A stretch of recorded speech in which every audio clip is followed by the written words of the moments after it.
Sammy told me he worshiped the devil. We were in Dan Tana's on that restaurant with all the pictures up.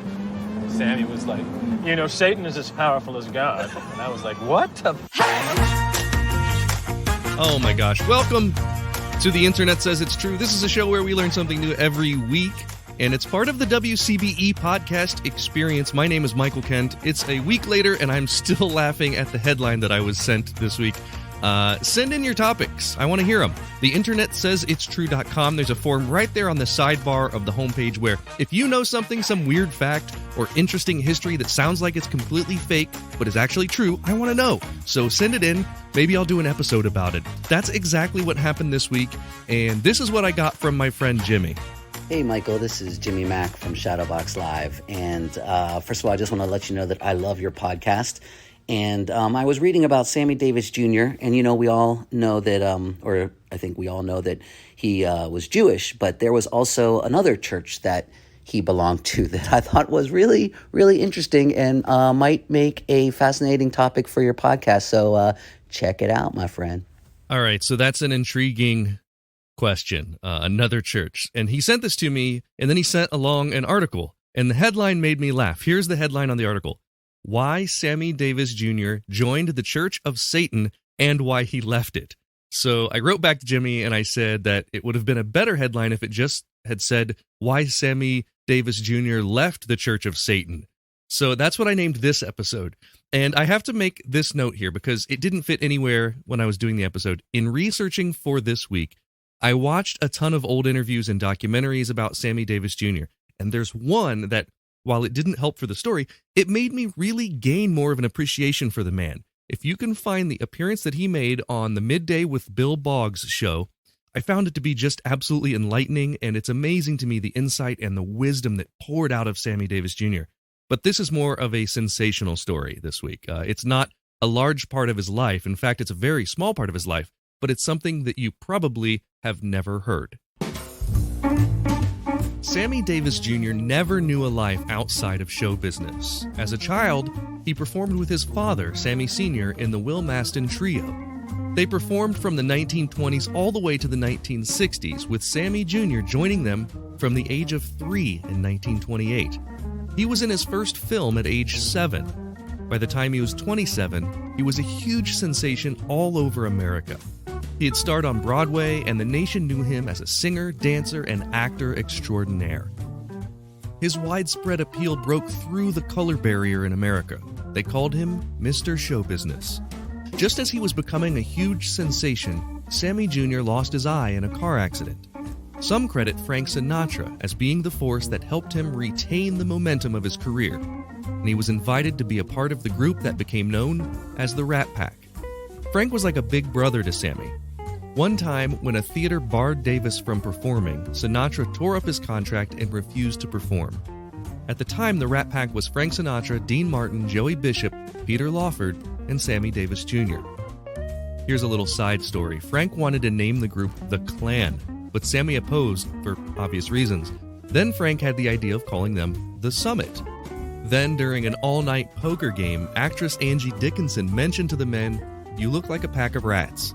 The name stuck, and the men went on to be associated with each other, whether it be live performances at the Sands in Las Vegas or the several movies they filmed together like Ocean's 11, Sergeants 3, and Robin and the Seven Hoods. Someday I'll have me a chauffeur and a block-long limousine, EO11, EO11. Someday I'll have me a penthouse, stacks and stacks of folding green, EO11, EO11. It's all a state of mind.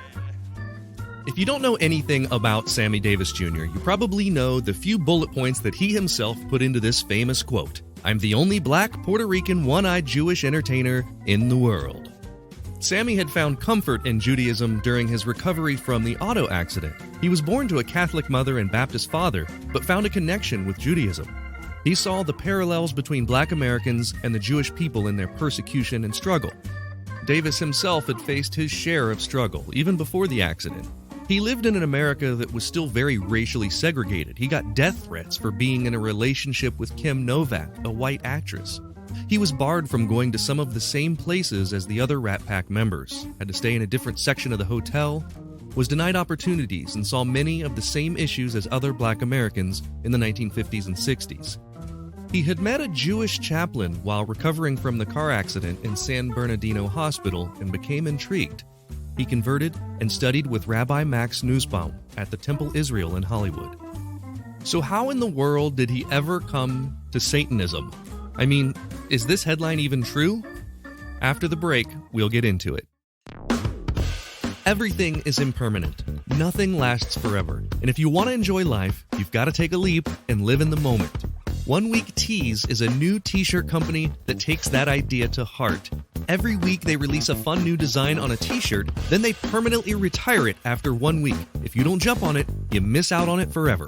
So in effect, every t-shirt they sell is limited edition. At noon every Monday, the new design gets released and the old one goes away. It's a pretty great idea, especially if you want to have a shirt that you can almost guarantee no one else will have. Check out 1 Week Tees on Facebook and Instagram to see their new design each week. It's the #1 Week Tees. Or check out their website at oneweektees.com. And because you listen to this podcast, use the promo code INTERNET to get 10% off your order. The link is in the show notes.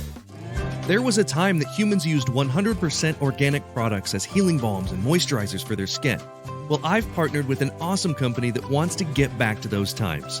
Fatco sells organic and responsibly made tallow-based skincare products. For centuries, humans used tallow in skin moisturizers and healing balms, but unfortunately, the topical application of these fats seemed to stop around the same time that animal fats stopped being considered part of a healthy diet. A lot of modern skincare products do more harm than good by stripping your skin of its natural oils. Let's change that. You can try them out now at fatco.com and get 15% off your order by using my promo code INTERNET. Go to theinternetsaysitstrue.com/deals for the link. I've been traveling again lately, and that means I've been wearing my Scotty Vest jacket, which is awesome for anyone who sort of lives life on the go like I do. It's been awesome for traveling around because it's got tons of pockets for all my gadgets, my phone, my glasses, my wallet, my charging cord, you name it. It's a clothing company I believe in, and I'm confident they've got an article of clothing that you'll love. The best thing you can do is take a look at all the awesome pocket-packed clothing on their website. To get 15% off your order, visit the link in the show notes. Let's get back to the story. Okay, at some point we need to talk about exactly what the Church of Satan is. It isn't at all what you think it is. He shall overthrow the mighty and lay waste their temples. He shall redeem the despised and wreak vengeance in the name of the burned and the tortured. Hail Adrian! Hail Adrian! Hail Satan! Hail Satan! It's not people in black robes conducting blood sacrifices and drinking goat's blood while listening to heavy metal music. It's mostly a humanist group. It has nothing to do with promoting evil, and it was started as a counterculture group in the 1960s by Anton LaVey.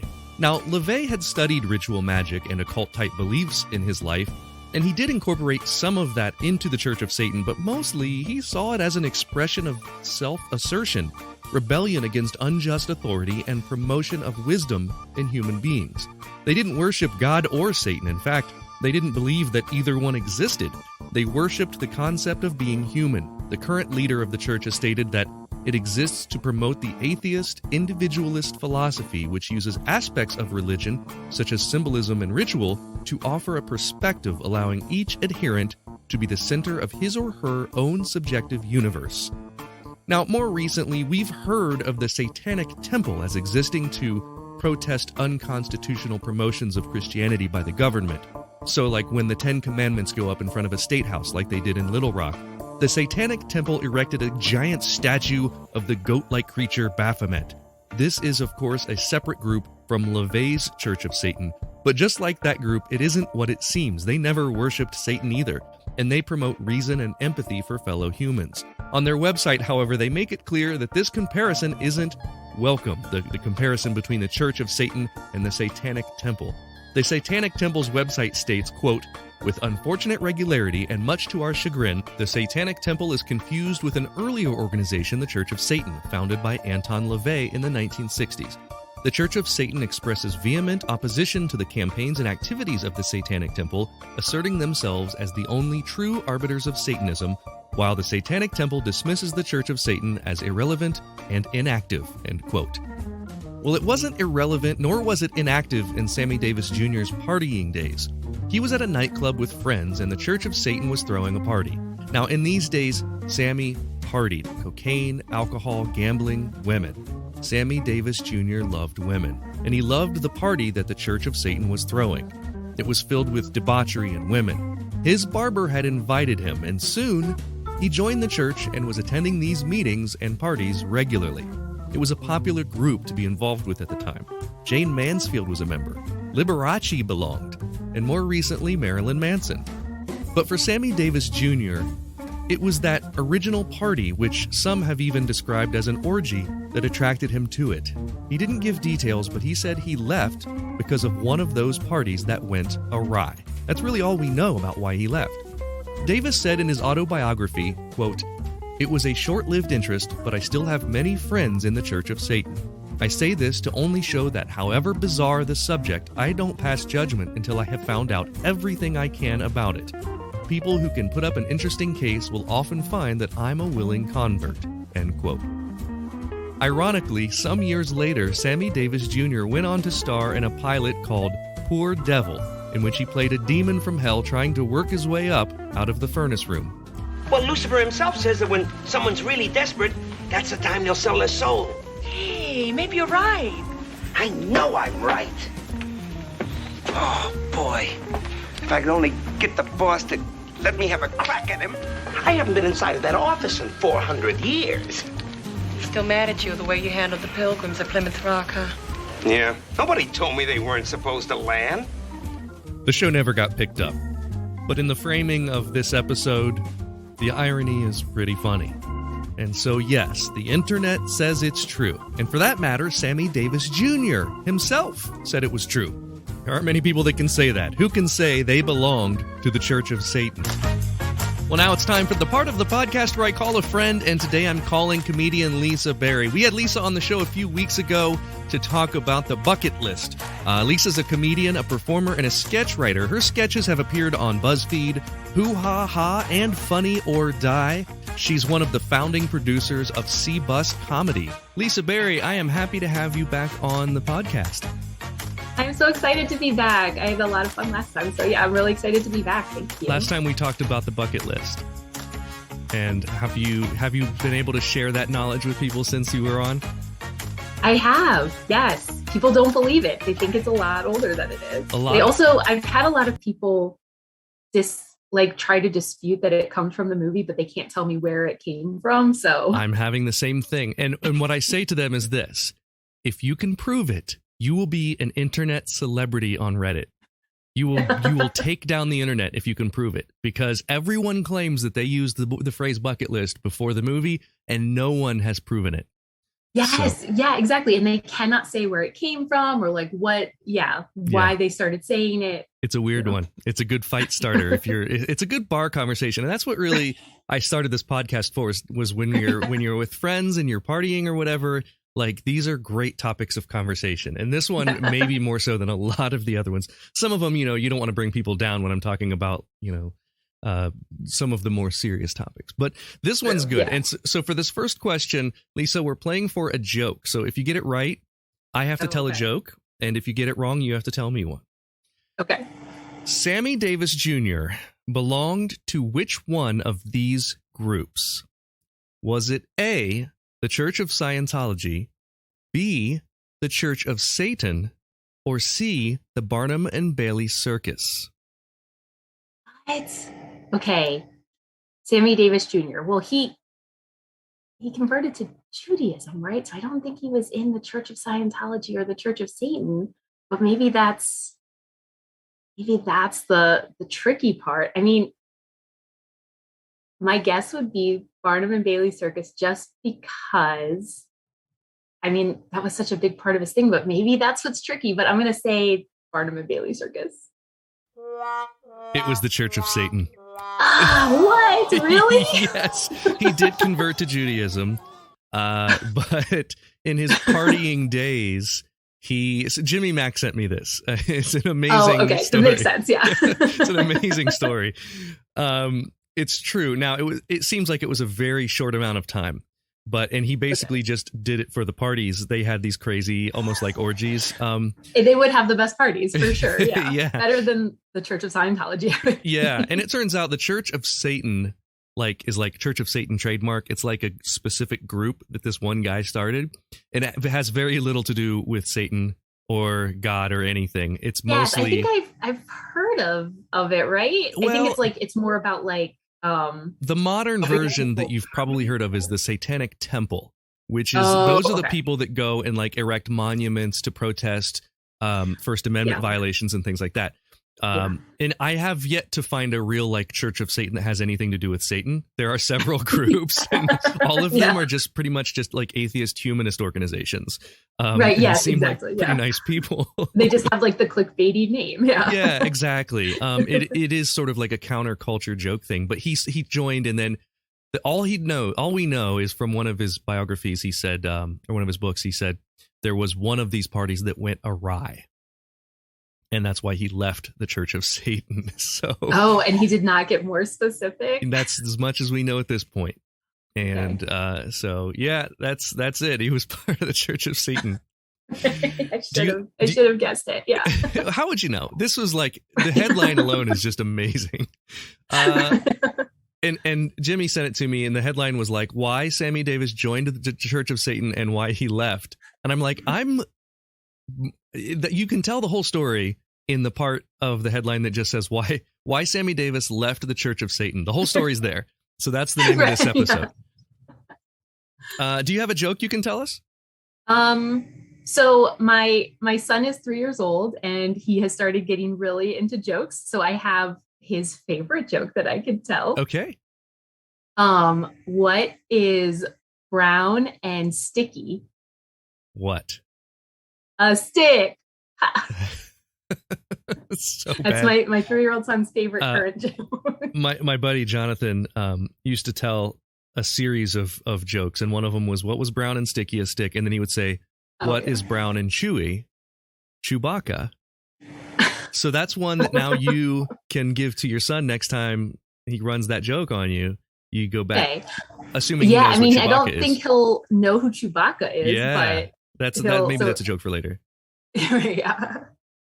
Okay, so fantastic job. Let's move on. Question 2. For this question, we're playing for an admission of something we do well. So if you get it right, you got to tell us something you're good at. If you get it wrong, I'll tell you something I'm good at. This is always uncomfortable. That's why it's stakes on a question. Yeah, okay. I really want to get this one right. Yeah. Sammy Davis Jr. attained what level of education? A, 5th grade, B, 12th grade, or C, none at all? I have no clue. So this is going to be a total guess. And I don't even think I have anything to base it on. So I'm going to say probably not 12th grade, just because that doesn't seem that interesting, I guess. So that's why I would rule out 12th grade, just because I don't know why that would be a question. That's like a real normal level of education to attain. So I think it would either be 5th grade or none at all. So I am going to say, this is a total guess. I'm going to say none at all. You are correct. What a guess. None at all.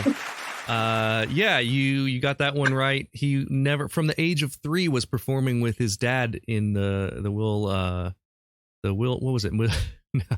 Not the Barnum and Bailey Circus. I know that. Not the Barnum and Bailey. The Will Maston Trio. I didn't want to misquote. The Will Maston Trio with Sammy Davis Sr. And he from the time he was 3 was performing, with that. So. Oh, okay. Yeah, no school at all for him. You got it right. And so I got to tell you something that I do well. Something I'm good at. I've been doing character traits for these types of things, but I want to say I am a good cook. Not a character trait. I am a good cook. I love to cook. What's your favorite thing to cook? I like stir fry right now. I'm on like a stir fry kick. So that's sort of my current favorite thing. Now there are things that I make well, like I have a great lasagna and I have a really great chili. But lasagna is my favorite food to eat. Oh my gosh. I have a recipe that's like sweet sauce and it just takes so long to make that I rarely make it. And there are only two of us, right? So it's like a lot of food for just two of us. Because when you make lasagna, you're making, I mean, it feeds 8. So right. So my chili is really good too. I years and years ago started with a Wendy's copycat chili recipe from the internet because I like the soupy type of chili. And over the years, I've like tweaked it.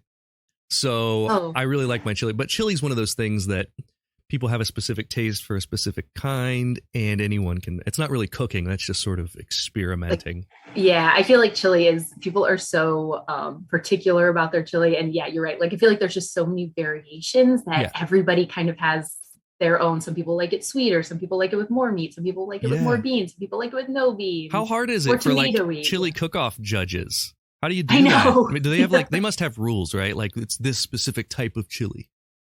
I would think, because otherwise it's just completely subjective. Yeah. Right? Yeah. This doesn't taste like my mom's.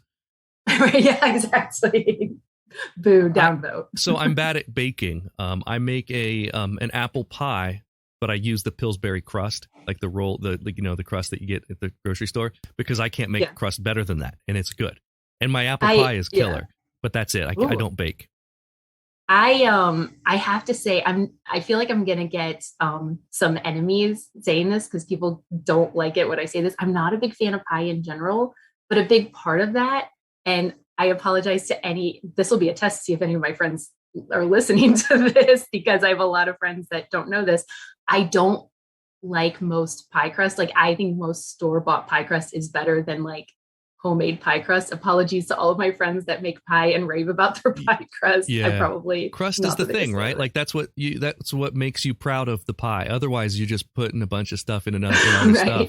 There's nothing that difficult, about the other. So, although I do have a couple secrets for the inside of my apple pie that I got from my late Uncle Roger, and some, because he used to have an apple orchard. This is my wife's uncle. He used to have an apple orchard. And so he used to make apple pies, and he passed down some wisdom. My grandpa had great apple pies too. So baking is just, you know what? It's when most people are listening to this, it's going to be Monday morning, and it's like 8 a.m. and we're making people like want apple pie. So let's move on. Right? Yeah. you're one for 2. Question 3. For this question, we're playing for a coveted The Internet Says It's True sticker that are very hard to come by, except every week on this program. When Sammy was a child performer, he was too young to meet the labor laws of many states that they toured through on vaudeville. How did he bypass these laws? A, he billed himself as, quote, Silent Sammy the Dancing Midget, and walked around backstage with a rubber cigar in his mouth and a woman on each arm. B, he got a special letter from President Herbert Hoover's Labor Secretary, James L. Davis. C, he entered the building stacked on another kid's shoulders in a trench coat. Oh my gosh. I mean, I really want the right answer to be A, because I love that so much. I think it's probably not right though. But I really want that to be right. So I'm not going to, it's like when you bet against your team, like I'm not going to pick A, because then I'll still be happy if it's A. And then C, I also would love for it to be, because that's amazing. But I think probably the most likely answer is B. So I'm going to go with B, the letter from Herbert Hoover's secretary. Was that it? Silent Sammy the Dancing Midget was a real thing that they called Sammy Davis Jr. They gave him a rubber cigar and a woman on each arm and pretended that he was just a little person backstage. Oh my gosh, that's amazing. That's my favorite fact that I think I've ever heard. Yes. Yeah, that's a great piece of trivia right there. And then he moved from the rubber cigar to the real cigar, and he did. There was no he just that started his smoking habit. Right, yeah. But There's a lot of footage that you can find of Sammy Davis around this time dancing. He was in a film around that time, and you can see him. He looks exactly like he did later. I mean, he's got the exact same face, and just shorter. Just a smaller version. It's almost like, as humans, it's a thing that we do. Anywho, you're 1 for 3, but that one was worth the loss. So, yes, 100%. Yeah. Question 4. For this question, if you get it wrong, you have to tell us about one of your favorite comedians. It won't be who is your favorite comedian, because I know how difficult that question is. Just tell us about any of your favorite comedians. And when you get it wrong, I'll tell you about mine, because this is another one that's very difficult. Which one of these film roles was originally meant for Sammy Davis Jr.? A, Beetlejuice. B, the Penguin in Batman. Or C, Danny DeVito's character in Twins. Wow. Oh, I have absolutely no idea. This one's hard. This one's really hard. I have absolutely no idea. What was B? B was the Penguin in Batman. I'm gonna guess the Penguin in Batman. I have no reason for it. It's a total guess. So the answer is Beetlejuice. What? Can you imagine Sammy Davis Jr. as Beetlejuice? So Tim Burton, who made Beetlejuice, was a huge fan of Sammy Davis Jr., was a childhood idol of Tim Burton, right? And so that was his first choice. He wanted to cast him as the title character in Beetlejuice in 1988. Now, Sammy Davis, Sammy died in, I believe, 1990. So this would have been late in his life, but Warner Brothers was the one that shot down that idea. It was the studio who refused. So we never got to meet Sammy Davis Jr. as Beetlejuice. But Keaton, obviously, great Beetlejuice. Yes. Yeah. I mean, that was actually, I was very small, so I don't know why this is the case. That was actually the first movie I ever saw in the theater. No way. I was a very small child, so I have no idea why, but yeah. You must have been I think my very parents frightened. maybe thought it was like more kid friendly than it was. Yeah. I mean, I can imagine that's a weird movie to put an age on, because it is whimsical, but it's also that sand snake is scary stuff. A little scary, yeah. Yeah. And you've got when they go off the bridge in the beginning, my gosh. Yeah. That is amazing. A little intense, yeah. Tell me, it kind of like set I loved it though, and it kind of like set my taste in movies for the rest of my life. That's great. So what does that mean? What other movies does someone who... Well, I mean, I love Tim Burton movies, for sure. I was going to say, are you just only watch Michael Keaton movies? Yeah, Birdman. I mean, I did love Birdman. Birdman was weird. I enjoyed it, but it was weird. It was weird, yeah. Yeah, I think I like kind of, not like any like gory weird, but I like kind of like weird movies. I like very mainstream movies too. I'm not trying to say that I'm like film, I don't know, snob or anything. I like all of them, but yeah, and Tim Burton movies are all great. Yes, yeah. So, do you have a favorite comedian? You don't have, or you can just name like maybe one or two of your favorites. Yeah, I mean, it's a little bit hard, right? Because I also, since I am a comedian, I love a lot of the like unknown comedians, but that I know as people. Yeah. So I mean, I have a lot of those comedians that I love. And so I guess if, I can shout out a couple of those. I mean, Mary Santora is a comic out of Cleveland, and she's awesome. I think everybody should definitely follow her. Holly Lene is another comedian that you probably don't know, but she's great too. But as far as like bigger names, I mean, I really still love Maria Bamford a lot. She's one of my favorites for sure. I just think that she really, in a sort of a different way than I think some other because lots of female comedians have done things to sort of turn what people think of female comedians on their head. I just think Maria Bamford did it in a really unique way. She kind of, I feel like, changed what a female comedian could be and what people thought of her. And I also think like she, among others, but I just think she was so raw and honest and vulnerable about, mental illness issues and struggles she was having, and made it so funny. And I love Maria Bamford so much. And family stuff. She was really great. Yes. She is really great. She's still with us. Yeah. I don't know why I said was. I did a gig with Maria Bamford once. Oh, wow. It was, it wasn't planned or anything. It was just my buddy ran a room in Echo Park in Los Angeles, and I was just visiting. And he was like, hey, why don't you come and do a guest set, So I just did like, one bit. Well, I did like 7 minutes. And she just did a guest set because she was writing. She just was working on material. So it was really interesting to hear her do stuff that wasn't. It was really interesting because Maria Bamford, geez. She, there's a very heavy character that she's doing. And there was none of that yet because she was just working on the material at this point. Wow. Yeah, it was really cool to see. It was very funny. I mean, she's very, very funny. And, I just wrote down a couple comedians in case you got this question right. And the very first one on my list was Mary Santora. Because she's great. I've been watching so much of her stuff and it's so solid. Like, I know that she's been working a while, but it feels like she just came out of nowhere. She didn't, but it feels like she did. Like, it's just all of a sudden she seems like solid, like so solid. It makes me laugh every time. So absolutely. I agree. Cause she has been working for a while and I mean, she didn't, I have known her for a while, so she hasn't really come out of nowhere, but I agree with you that it was like, she suddenly like kind of went to that next level. I feel like, and she like hit a stride that's just really funny. Yeah. I mean, she's great. And I definitely think everybody should check her out for sure. She's hilarious. She posts a lot of her crowd work videos on her TikTok and, she's just so confident and so quick with that stuff.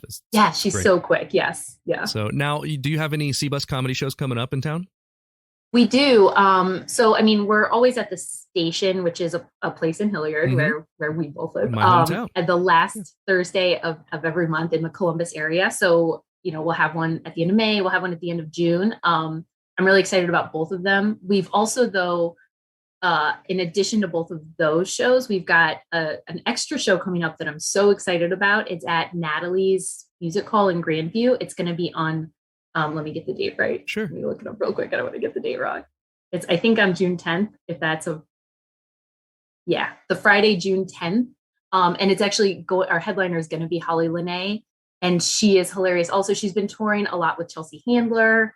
So she's going to be our headliner, and it's also going to have, me and Nikki Winkleman's going to be on it, and Pat Deary and Tom Flew. And I think it's going to be a really, really great show. So all great names. I would love for people to check that show out. Yeah, absolutely. That's awesome. Well, you're one for 4. One for 4. And so for this one, it's your way to redeem yourself. It's for all the marbles.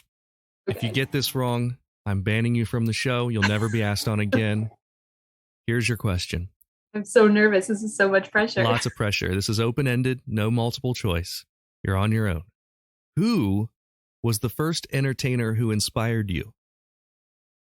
If you say Michael Keaton, show's over. It's done right here. We're just going to end the podcast. No music. Just cutting it off. Just cut out immediately. It's like end of Sopranos is how this is going to end.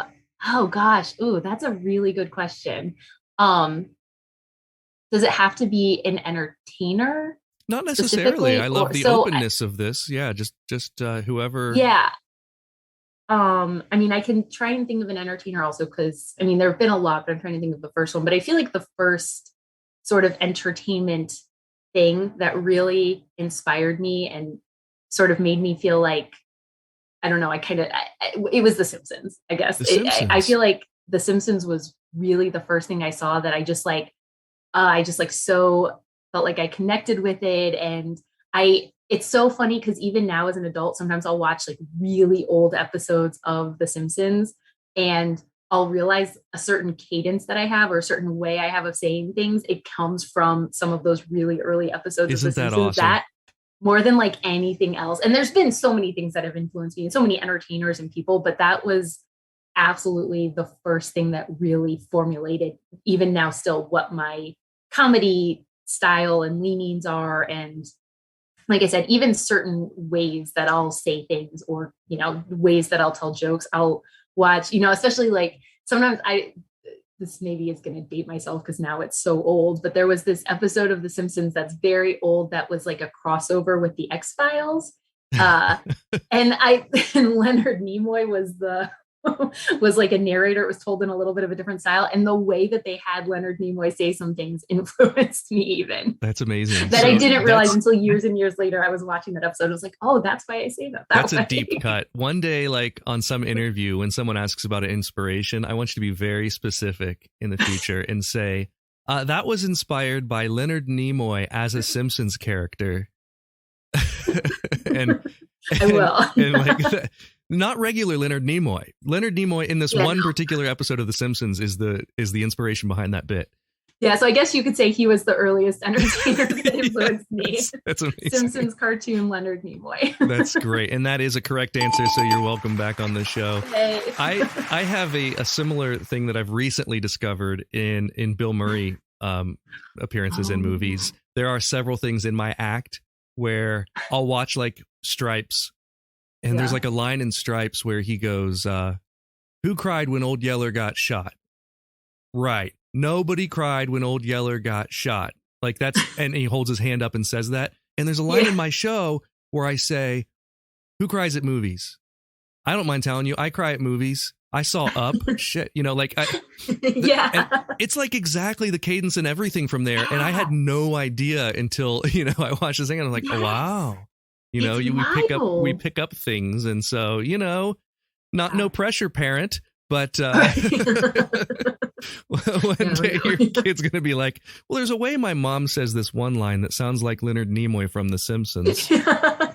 I know he's 20 years from now, he'll like watch some super old Simpsons episode and be like, oh, wait a minute. And it'll be a Simpsons episode that hasn't even aired yet.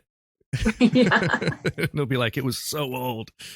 Oh my gosh. Well, it's been a pleasure having you on. Google CBus Comedy, CBus Comedy, and you will find the shows that Lisa both does comedy in and produces. And I'll be doing a show with CBus Comedy later this year. I'll tell you about that when we get closer to time. But it's been a pleasure to have you on. Thank you for joining me, Lisa. Yes, thank you for having me back. This was so much fun. I hope to come back someday. Well, that's all for this week. Thanks to Jimmy for the topic. This was a really fun one. And thanks to Lisa Berry for being my guest. Here's a kid who probably would love to meet the Candyman. Thank you for listening to The Internet Says It's True. Don't forget to join up on Patreon if you want to see the unedited video of the guest appearance or to hear bonus episodes. You can do that at patreon.com/Michael Kent. Also, if you learned something that you didn't already know from the show, please visit iTunes and leave us a review with 5 stars and a few words. That's the rule. You gotta do it. That helps us a ton because that's how the algorithm works. To get the podcast suggested to more people. And that way we can keep learning something new. If the internet says it's true. The Internet Says It's True would like to thank the Patreon subscribers whose monthly contributions help to make this show possible. Sean Brown, Catherine Morgan, Bryce Swanson, Eugene Anderson, Matt McVeigh, Jim Martin, Joanne Martin, and the show's official Emperor Kick Track. The show was written and produced by me, Michael Kent. The theme song is by Finite Music Forge, and additional music this week was from Kevin MacLeod and John Daly and the 41 Players. All audio clips in this episode are used for education and commentary and used under Fair Use Title 17 U.S.C. Section 107. You can listen to past episodes by searching for The Internet Says It's True wherever you get your podcasts, and you can see bonus content at patreon.com/Michael Kent.